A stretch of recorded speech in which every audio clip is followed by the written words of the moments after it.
you say it's historical narrative, but it's wrong at some point? That's very problematic if you believe in inerrancy.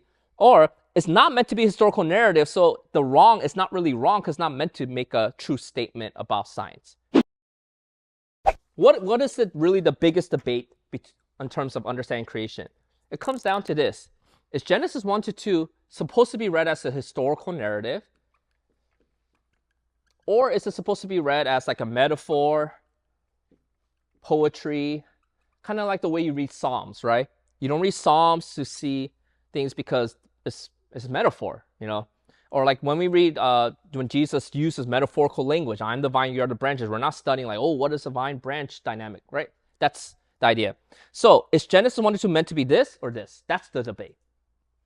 So let me go over the reasons, some of the main arguments people use for the historical narrative, and then I'll go over this. And then you can decide what is most convincing to you on your own at the end. First reason why people say it's historical narrative. 55 times within Genesis 1 to 2, the Wayikto, which is a Hebrew conjunction that is translated as and, is used. Now, why is that important? You only use a Wayikto and to show sequence of events in historical narratives. You never use that in poetry. So the argument goes, if the author uses the historical marker of and, so if it's like David did this and then he did this and then that word and is Wayikto. There's another Hebrew word that's translated as and, that's a poetic and. It's a different one. So 55 times the author uses the historical and. That's one argument to say it's historical narrative. Second argument. We don't see any examples of parallelism. Now, what is parallelism? In Hebrew poetry, almost all the time, you'll see repetition of certain words or sentences, and they repeat the same idea in different ways for poetic emphasis. You don't see that in the creation account. You don't see parallelism there. That's one argument people will give. Another one is when Jesus cites Genesis 1 to 2, when talking about divorce, he seems to cite it as a historical narrative to establish Jewish tradition. So for example, Jewish traditions and holidays were always based on historical narrative, according to the Jews. They didn't believe Passover was a metaphorical thing. They actually believed God actually took them out, so they built their holiday Passover on that event. What's one thing that's built from creation? Sabbath, right? The whole concept of Sabbath comes from where? The creation account, where God worked 6 days, rested on the seventh. They built their whole life on that Sabbath principle. And so the idea is that if Jews tend to build their holidays, traditions on things that they believe to be historical narrative, right? So whether you agree it's historical narrative or not, you can't dismiss the fact that Jews believed it was historical narrative, the Passover, right? Or when they talk about Hanukkah, they believe that was the actual historical event that they commemorate. When they talk about Day of Atonement, Purim, right? And so Sabbath is one of those things too. Sabbath sometimes is more important. That's kind of defining thing for the Jews. If that's built on a poetic event, or poetry versus historical narrative, that seems to be inconsistent with the way Jews would have thought. So they will say Jesus, when he quotes it, talking about divorce, he seems to also point to as historical narrative because the historical narrative are always the basis for Jews for holidays, tradition, and Sabbath. Even when you look at the law, when Moses gave the law about why the Sabbath, he quotes the creation account. Why do we have to keep a Sabbath, Moses? He said, because God, he points to this. Final argument for historical narrative is that if you look at verses 7, 11, and 15 of Genesis 1, what do you see repeated there? Is this phrase, does it say, and it was so? Look at it. Or what does your translation say? And it happened this way? Verse 7, 11, 15. Do you see that? So the author repeats 3 times within the thing. This is what happened. You don't use those language when you're writing poetry. Like when David writes, as the deer pants for water, he says, and it happened.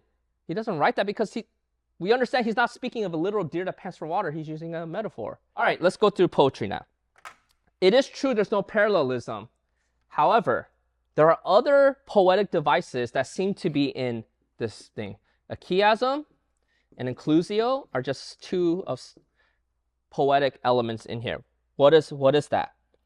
Chiasm is where you start off with one concept, A, and then you go to a different one, B, and then C, and then you come back to A, right? So it's like a bookends to it. And if you look at the creation account, it has that concept there. Same with the inclusio, where the structure is like ABA is inclusio. So the idea is that the structure of Genesis 1 to 2 does follow poetic structure, even if you don't see parallelism, which is kind of the number one thing that a lot of things have. Second, if you take this as a historical narrative, how do you explain the sun problem of day 4? Because by definition, what is a day? We know it's what? The earth rotating around the sun. If you don't have a sun, you can't have a day. So you have to agree that at least days 1 to 3 can be as long as possible theoretically, because the sun wasn't created yet. There hasn't been a rotation. There isn't days to measure yet. That's one of the problems. That's one for the poetry. Also, if you look at Genesis 1 and 2, there are two accounts of creation, but there's differences there. If you take it as historical narrative, there's a lot of discrepancies or seemingly contradictions there if you are to read it at face value. And finally, they will argue,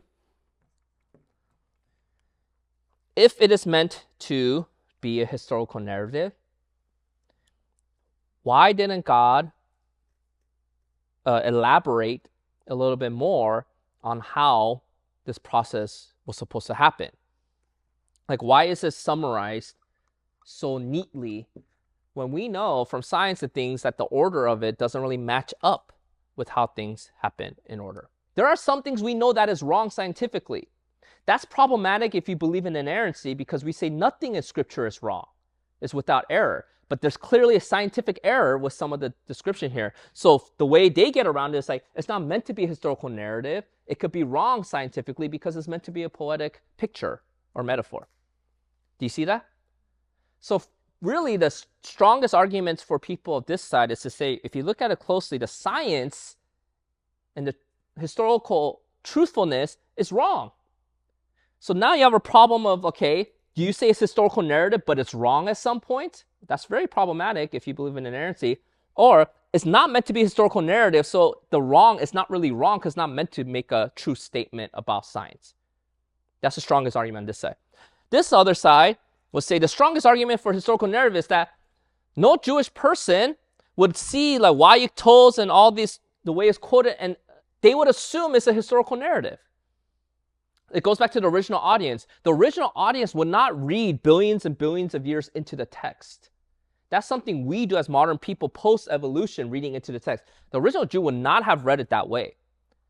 Also, there's a lot of textual markers that seem to indicate it's meant to be read as a sequential historical narrative. So depending on what you weigh as more convincing, that will lean you towards one or the other.